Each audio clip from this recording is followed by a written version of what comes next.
여러분은 야곱이라는 사람에 대해서 잘 알고 계시죠? 야곱하면 어떤 생각이 드십니까? 비열한 사람. 여러분, 야곱은 하나님의 약속을 이뤄가는 그런 과정 가운데 있던 사람이죠. 아브라함, 그리고 이삭, 그리고 야곱으로 그렇게 계보가 이어지게 됩니다.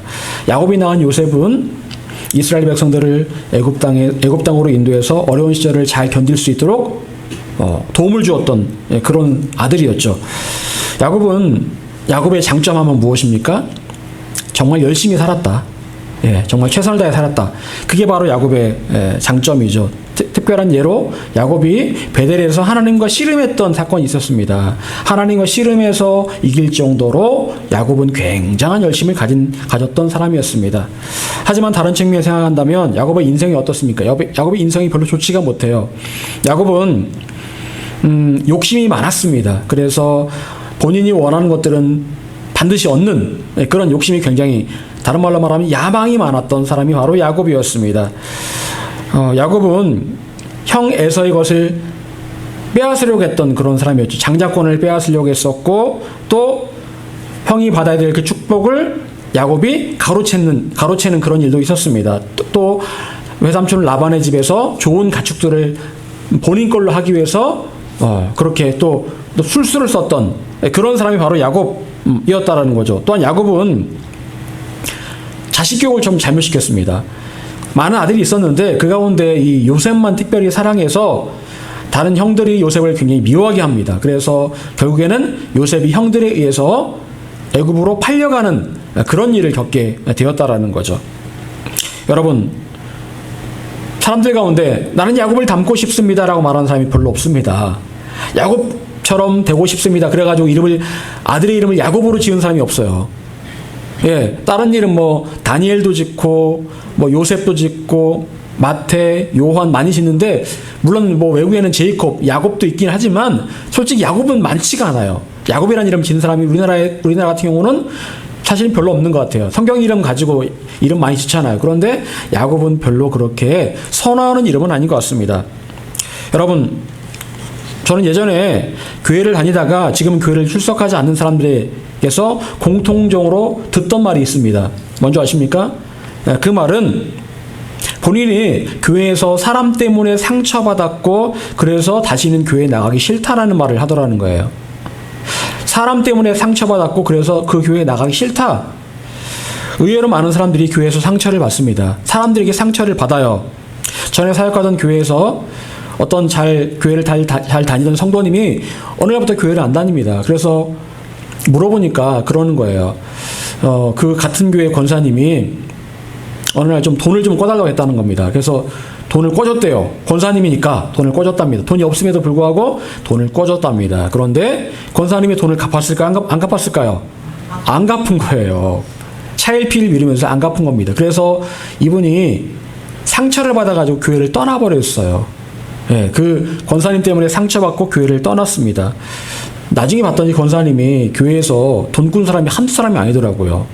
어떤 장로님은 이렇게 일을 시켜놓고 돈을 안 주는 거예요. 같은 교회 성도님에게 일을 시켜놓고 돈을 안 주는 겁니다. 그래서 그 성도님이 너무 마음에 상처를 많이 받은 거예요. 그것도 돈도 한두 푼도 아니고 700만 원, 800만 원 안 갚아버리는 거예요. 근데 그걸 몇 년 동안 안 갚는 겁니다. 달라고 해도 그냥 나중에 주겠다고 해서 안 갚는 거예요. 여러분, 장로님이 그러면 되겠습니까? 권사님이 그러면 되겠습니까? 그런데 실제로 그런 일들이 교회에서 많이 벌어지고 있다는 겁니다. 여러분, 믿음 따로 인격 따로 옳은 모습이 분명히 아니죠. 얼마 전에 아베가 총에 맞아 죽었습니다. 그런데 그 사건을 일으킨 범인이 말합니다.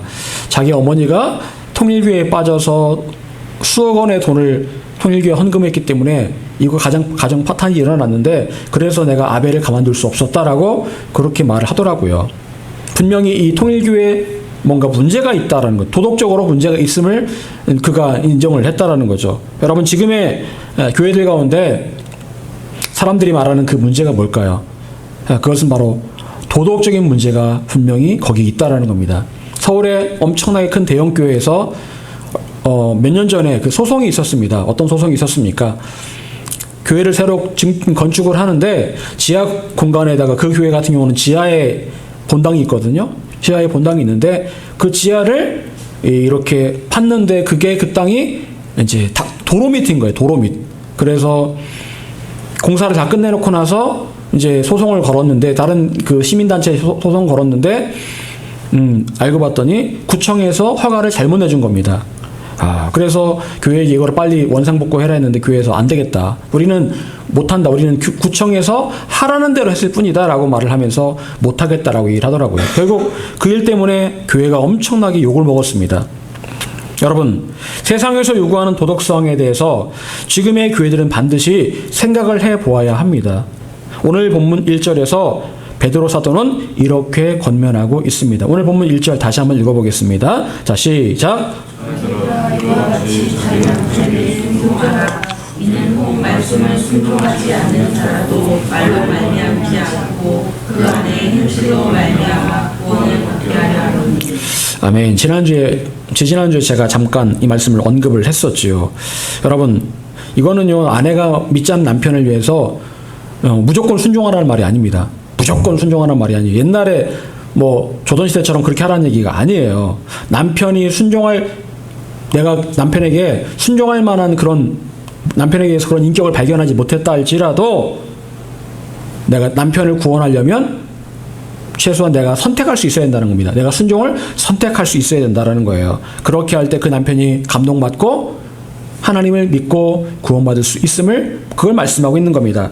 결국 중요한 것은 영혼 구원이다. 영혼 구원을 위해서 당신을 희생할 수 있어야 된다라는 말씀을 하고 있는 겁니다. 자, 이와 더불어 베드로 사도가 또한 당부하는 말씀이 있습니다. 우리 3절 4절도 같이 한번 읽어보겠습니다. 3절 4절 같이 읽어보겠습니다. 자, 시작. 너희의 간장은 머리를 꾸미고 금을 쳐고 아름다운 옷을 입는 외모하지 말고 오직 마음에 숨는 사람을 운명하고 안정한 심령에 썩지 아니할 것으로 하라. 이는 하나님 앞에 값진 것입니다. 아멘. 자, 이 말씀 역시 예수 믿는 아내들에게 하나님께서 하시는 말씀입니다. 또한 동시에 아내가 아닌 남자들에게도 이 말씀을 동일하게 적용할 수 있을 것입니다. 자, 우리는 2절의 말씀을 생각해 보아야 합니다. 자, 2절은 머리를 꾸미고 금을 차고 아름다운 옷을 입는 외모에 너무 집착하지 말아라. 여러분, 그 당시에도 이 베드로 시대에도 사람들이 어떻게 하고 다녔다는 거예요? 미용실 가고 귀금속을 차고 아름다운 옷을 사서 입었다라는 거예요. 그 당시에도요. 외모에 치중을 했다. 이건 뭐 동서고금을 막론하고 이거는 아마 공통적인 이야기일 겁니다. 여러분, 다른 나라 사람들이 한국 사람을 생각하면 가장 먼저 떠오르는 이미지가 뭔지 아십니까? 잘 꾸민다. 옷을 잘 입고 다닌다라는 거예요. 잘 꾸민다, 잘 입고 다닌다. 여러분, 물론 우리가 다른 사람 앞에 어떻게 보여지느냐 굉장히 중요합니다. 특히나 한국 사람들은요, 다른 사람의 시선을 굉장히 많이 생각을 많이 합니다. 남들이 나를 어떻게 볼까? 미국 사람들 같은 경우는 사실 그런 게 별로 없거든요. 그냥 실용적으로 사는 거지, 남들이 나를 어떻게 볼까? 이건 별로 크게 신경 쓰지 않습니다. 여러분, 요즘 문제가 되는 게 뭡니까? 월세방에 살아도요, 차는 외제차 타고 다니는 거 아니겠습니까? 월세방에 살아도 차는 벤츠, BMW 타고 다닌다는 거 아니겠어요? 여러분, 벤츠가 전 세계에서 두 번째로 많이 팔리는 나라가 우리나라랍니다. 벤츠가 전 세계에서 두 번째로 많이 팔리는 나라. 진짜 흔하죠? 예. 길에 가다 보면은요, 벤츠, BMW 진짜 흔합니다. 어떻게 저럴 수가 있을까? 저번에 이제 영상을 하나 보는데 22살 먹었는데 본인이 독일의 포르쉐 있잖아요. 포르쉐. 그걸 타고 다닌다는 거예요. 그 돈을 많이 버는 줄 알았는데 돈도 못 벌어요. 근데 그걸 타고 다니면서 한 달 유지비가 150만 원이라나? 뭐 이렇게 되는데 본인 월급 받는 게 한 250만 원 받고 뭐 그런다는 거예요. 그러니까 그걸 위해서 모든 걸 다 포기한다라는 겁니다. 진짜 여러분, 어떤 생각이 드십니까? 좀 한심해 보이죠. 예, 남들에게 내가 어떻게 보이느냐, 이게 굉장히 중요하다라는 거예요. 예, 여러분, 그게요, 한국 사람의 어떤 특징 가운데 하나인 것 같습니다. 남들에게 어떻게 보여지느냐. 독일 사람들은요, 어떤 차 많이 타고 다니는지 아세요? 현대 기아차를 많이 타고 다닙니다. 독일 사람들은요, 현대 기아차를 많이 타고 다녀요. 오히려 우리가 별로 좋아하지 않는 현대 기아차를 많이 타고 다닌다는 거예요. 그 사람들은요, 벤츠나 BMW는요, 진짜 이 벤츠 BMW가 필요한 사람들, 그러니까 말하자면 사장님들, 어떤 이런 사람들 있잖아요. 좀 약간 자기의 본인의 어떤 위치에 맞는 차가 필요한 사람들이 타고 다닌답니다. 실용적으로 타는 사람들인데 그러다 보니까 필요 없으면 그냥 현대기아차를 타든지 가장 많이 타는 차 폭스바겐을 많이 탄답니다. 폭스바겐이 독일에서 현대기아차 같은 차잖아요. 여러분, 베드로 사도는요, 오늘 말씀 가운데 그렇게 말합니다. 외모를 가꾸는 것에 치중하지 말아라. 겉으로 보여지는 것에 치중하지 말아라. 그 말은 무슨 말입니까? 많은 사람들이 겉으로 보여지는 것에 치중을 하고 있다라는 거예요. 머리를 단장하고 귀금속에다가 이렇게 좀 화장도 하고 옷도 잘 입고 이거에 치중한다라는 거예요. 예나 지금이나 사람들이 그렇게 겉으로 보여지는 것에 굉장한 강조점을 두고 있다라는 겁니다. 자, 여러분, 그러면서 권면하는 게 있습니다. 4절 말씀 같이 다시 한번 읽어보겠습니다. 4절, 자, 시작. 오직 마음에 숨는 사람을 우명하고 완전한 신령에 썩지 아니할 것으로 하라. 이는 하나님 앞에 값진 것이다. 아멘. 자, 여기를 보니까요, 사람은 사람에게 두 가지의 사람이 있음을 말씀하고 있습니다. 겉으로 보여지는 모습, 또 그 사람 안에 숨겨진 모습이 있다라는 거예요. 여러분, 저는 이렇게 요즘 많이 유행하는 MBTI로 ISFJ입니다. ISFJ. 여러분, 이 ISFJ, I란 성향이 어떤 성향입니까? 내성적인 성격이에요. 내성적이면 앞에 서는 게 좋을까요? 안 좋을까요? 불편해요. 내성적인 사람은 앞에 서는 게 불편합니다. 저는 사실 설교하려고 앞에 설 때마다 굉장히 불편합니다. 이게 저의 성향이에요. 지난주에도 수요일날 가서 이제 예배를 드리는데 불편하더라고요. 불편해가지고 제가 말을 굉장히 빨리 했나 봐요. 나중에 전화가 왔더라고요. 목사님, 다 좋은데 말을 너무 빨리 하셨어요. 이렇게 얘기하더라고요. 저는 빨리 안 한 것 같은데 뭐 여러분들은 다 적응이 되셔서 괜찮지만 그분들은 적응이 안 되셔서 그런가 말을 너무 빨리 했다는 거예요. 여러분, 그래서 제가 이렇게 여러분 앞에 설 때는 제가 어떻게 할까요? 가면을 씁니다. 가면, 일종의 가면. 아, 난 할 수 있다? 나는 외향적인 사람이야? 나는 이거 할 수 있어? 그래서 가면을 쓴다라는 거예요. 여러분, 영업을 하려면요, 가면을 써야 됩니다. 내성적인 사람들은 가면을 써야 돼요. 그래서 외향적인 사람처럼 막 말도 많이 하고 이렇게 해야 되는 거예요. 여러분, 그렇습니다. 겉으로 보여지는 사람과 속 사람이 따로 있다라는 거예요. 그걸 오늘 이 말씀 가운데 우리가 확인을 할 수가 있게 됩니다. 자, 그런데 일반적으로 우리는 겉으로 보여지는 그 사람의 모습만 바라봅니다. 아, 저런 사람인가 보다. 그냥 겉으로 보여지는 모습만 가지고 그 사람을 평가를 합니다. 하지만 동시에 우리가 주목해야 될 것은 상대방, 그리고 나 자신의 속사람이라는 겁니다. 숨겨진 사람이라는 거예요. 오늘 보면 숨겨졌다라고 말씀해요. 숨겨졌다. 여러분, 많은 연예인들이 화려한 삶을 살아갑니다. 좋은 집에 살고 좋은 차를 타고 대중들로부터 많은 인기를 누리며 살아갑니다. 그런데 연예인들이 가장 많이 겪는 병이 있습니다. 뭔지 아십니까? 공황장애, 그리고 또 하나 우울증이라는 거예요. 공황장애, 우울증. 여러분, 오은영 박사님 잘 아시죠?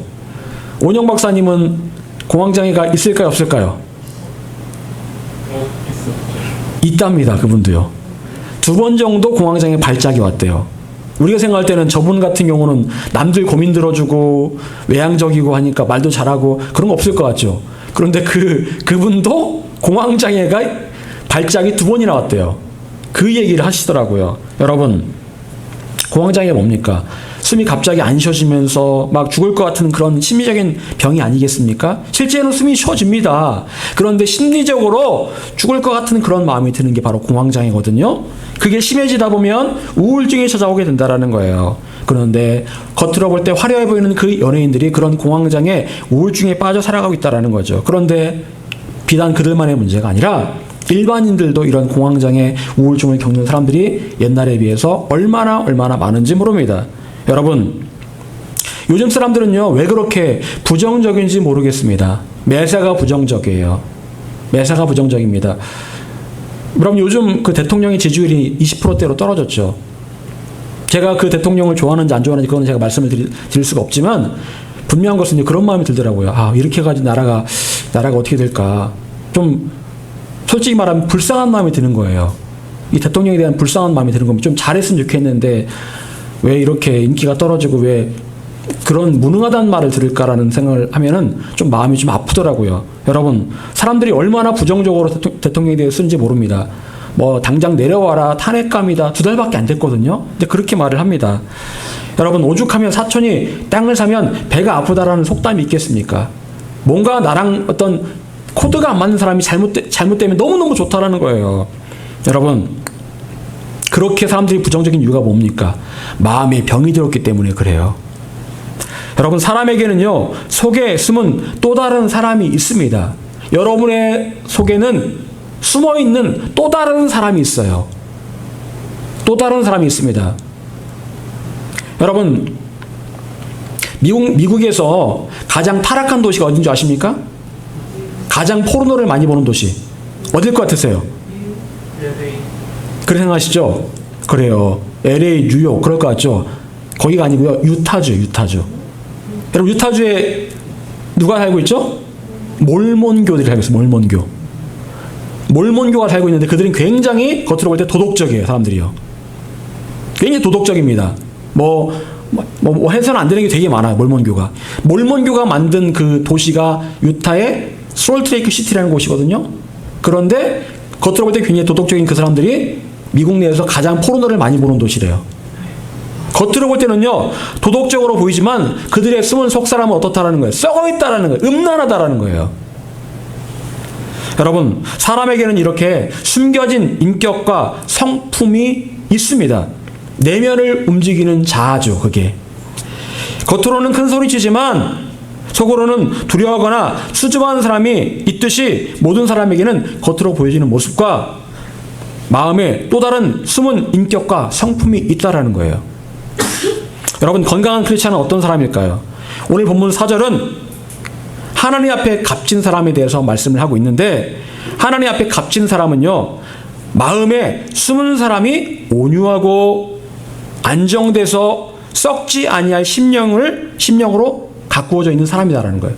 마음이 온유하고 안정되어 있다라는 겁니다. 이게 바로 건강한 크리스찬이라는 거예요. 겉으로 볼 때는 그럴듯해 보이지만 그 속은 불안하고 화가 있고 분노가 있다면 뭔가 문제가 있다라는 거예요. 여러분, 여러분의 마음에는요, 꽃밭이 있습니다. 꽃밭이요. 그런데 그 꽃밭이 잘 가꾸어져 있는 곳도 있고 가꾸어지지 않은 곳도 있습니다. 온갖 잡초가 무성해서 꽃이 다 죽어있는 그런 심령도 있습니다. 어떻습니까? 잘 가꾸어져 있다면 평화와 안정감이 있을 겁니다. 하지만 꽃밭이 완전히 망가져 있다면 더 이상 꽃밭이라고 부를 수 없는 그런 지경의 내면을 가진 사람도 분명히 있다라는 거예요. 여러분의 내면은 어떻습니까?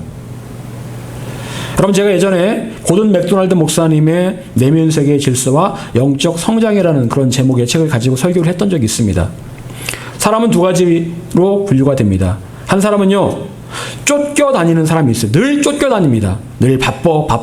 일에 쫓겨다니고 사람에 쫓겨다니고 늘 뭔가 쫓겨다닙니다.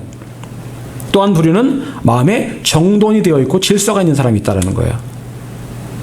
쫓겨다니는 사람은요, 똑같은 24시간이 주어져 있지만 늘 일에 치이고 사람에 치여서 정신없이 살아갑니다. 그래서 늘 화가 있고 분노가 있어요. 건드리기만 하면 터집니다. 하지만 어떤 사람은요, 마음이 잘 정돈되어 있어서 삶을 지배하며 살아갑니다. 일에 치이지도 않아요. 늘 평온하고 온유합니다. 그런 사람이 있다라는 거예요. 하나님 앞에 값진 인생은 어떤 인생일까요? 숨겨진 마음의 인격과 성품이 온유하고 안정된 심령을 가진 사람이에요.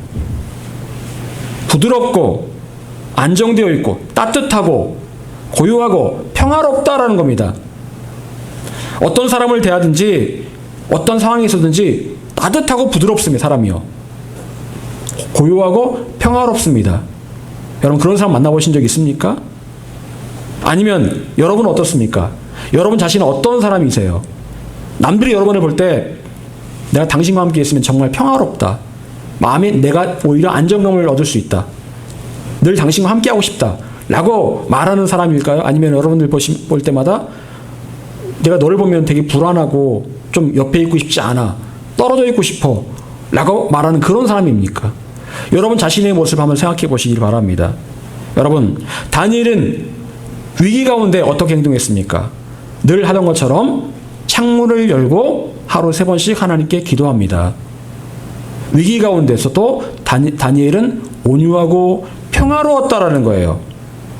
왜? 그의 심령이 하나님 앞에 정돈되어 있었기 때문에, 그의 속사람이 하나님 앞에 정돈되어 있었기 때문에 온유하고 평온했다라는 거예요. 여러분, 우리 안에 숨겨진 사람, 속사람, 그렇다면 우리는 내 자신의 속사람을, 내 마음에 숨은 그 사람을 어떻게 온유하고 평온한 사람으로 만들어갈 수 있을까요?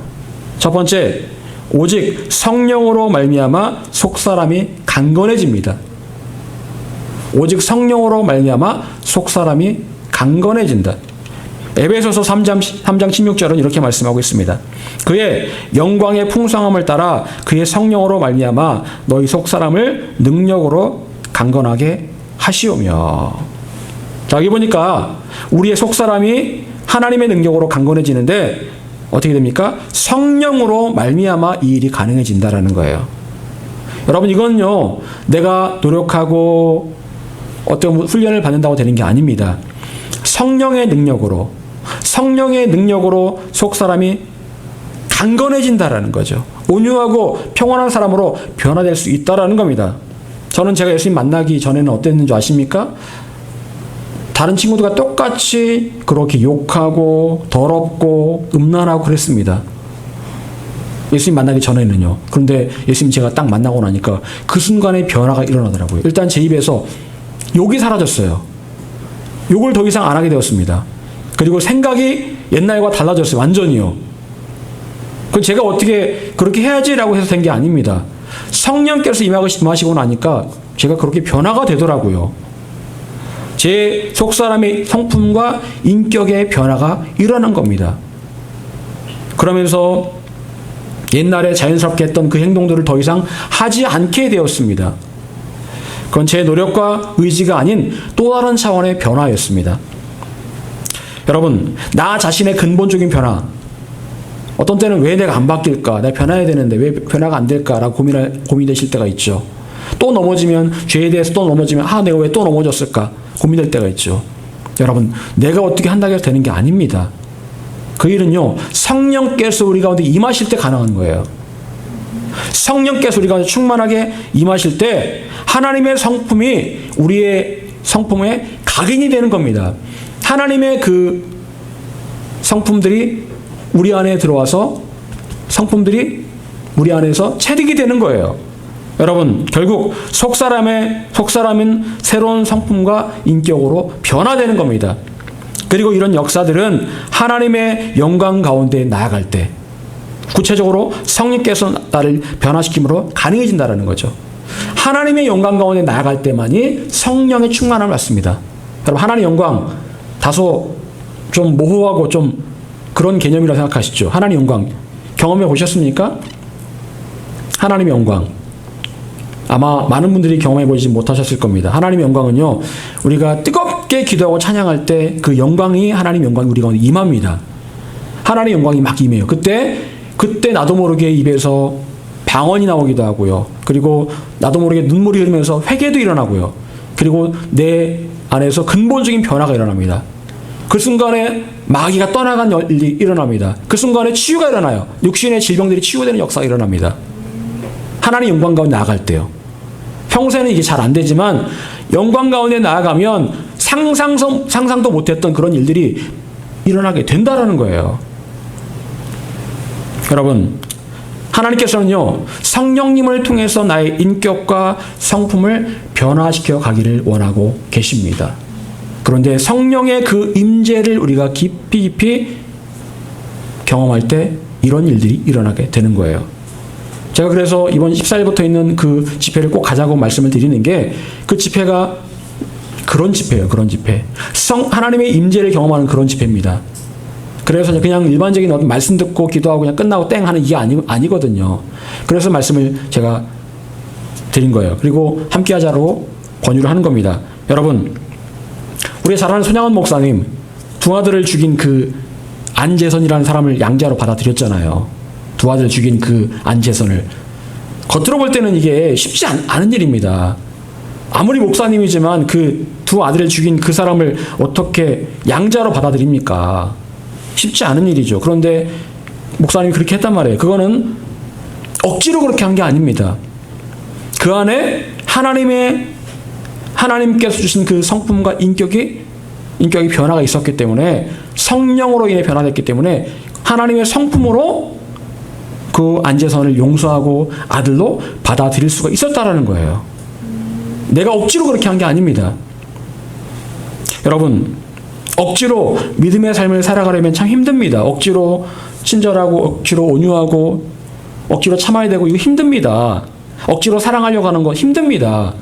하지만 우리가 성령의 능력으로 새로워진 하나님의 성품과 인격을 갖게 된다면 이런 일들은 어렵지 않게 가능해집니다.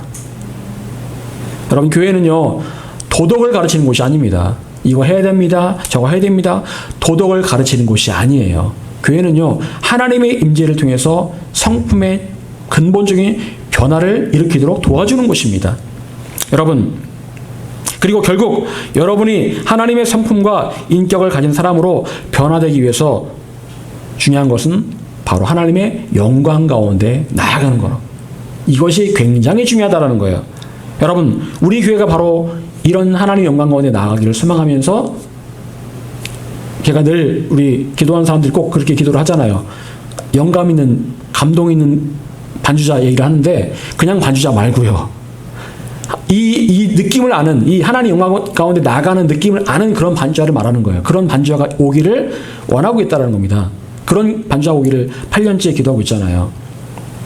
여러분, 우리 교회가 나아가야 될 방향이 바로 그런 방향입니다. 우리 교회가 영과 진리로 예배할 때 하나님의 영광이 우리 가운데 임하고, 그때 치유와 회복의 역사가 나타나는 그런 교회가 되기를 소망합니다. 두 번째로, 환난을 이겨내면 속사람이 강건해집니다.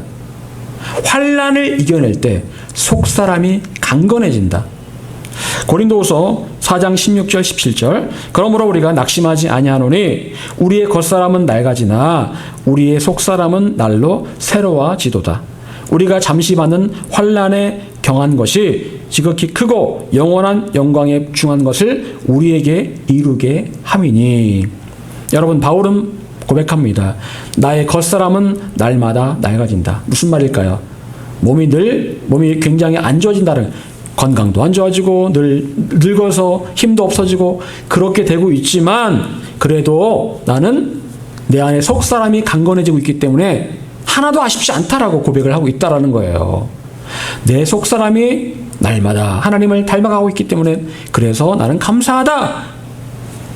여러분, 어떻게 이런 변화가 일어날 수 있었을까요? 그것은 곧 수많은 시험과 환난을 잘 견디고 이겨낸 다음에 이런 변화가 일어났다라는 거예요. 하나님께서는 여러분을 제대로 만들어 가시기 위해서 무엇을 허락하실까요? 시험과 환난을 허락하십니다. 시험과 환난을 허락하세요. 그 시험과 환난은 그 사람의 수준에 맞는 것들로만 이루어집니다. 수준이 낮은 사람에게는 작은 환난, 수준이 좀 높은 사람에게는 좀 더 큰 환난, 이걸 통해서 그 사람을 만들어 가시는 거예요. 여러분, 철광석에서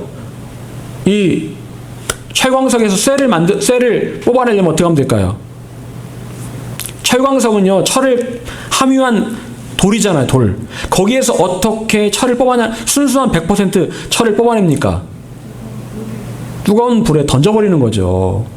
뜨거운 불에 던져놓고 계속해서 그걸 가열할 때마다 순수한 철이 나옵니다. 그리고 나중에 그 철을 또 어떻게 단련을 합니까?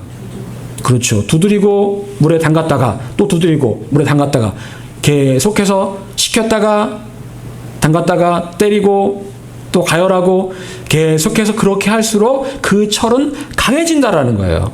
강철이 되는 겁니다. 환난이죠, 환난. 철의 입장에서는 환난입니다.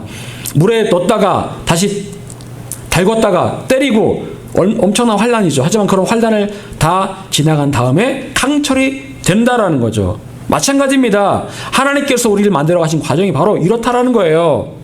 여러분, 우리는 지금까지 수많은 환난을 겪어왔습니다. 환난을 많이 겪은 분도 있고 적게 겪은 분도 있을 것입니다. 아직 겪어보지 못한 사람도 있을 겁니다. 하지만 이런 시험과 환난이 계속해서 우리에게 옵니다. 그리고 이런 시험과 환난을 잘 견디고 이겨내면 우리의 속사람이 변화된다라는 거예요. 속사람의 인격과 성품이 변화된다라는 거죠. 여러분, 하나님께서는 우리 각자에게 맞는 훈련 계획을 갖고 계십니다. 여러분 각 사람에게 맞는 훈련 계획을 갖고 계세요.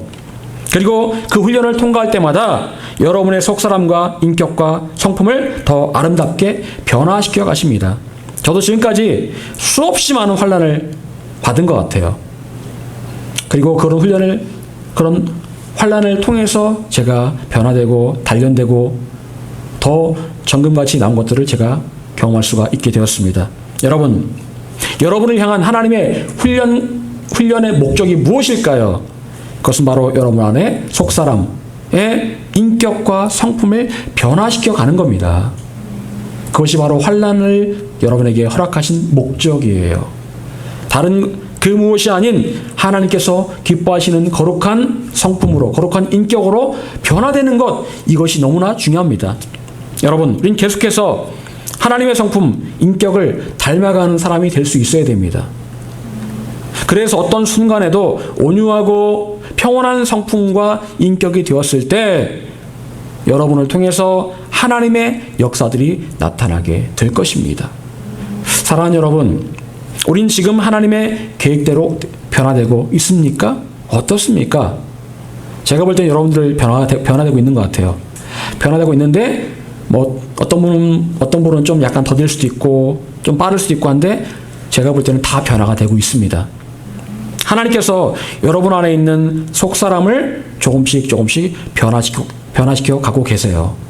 때로는 변화된 것 같지 않은데 라고 생각할 수 있겠지만 분명히 변화되고 있습니다.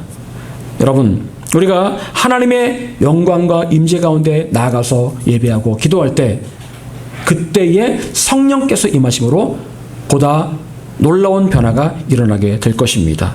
여러분, 바라기는 저와 여러분 모두가 하나님의 영광 가운데 나아가기를 힘쓰는 자 되기를 소망합니다. 그래서 그 영광 가운데 성령의 능력으로 온전하게 변화받기를 간절히 축원합니다. 기도하겠습니다.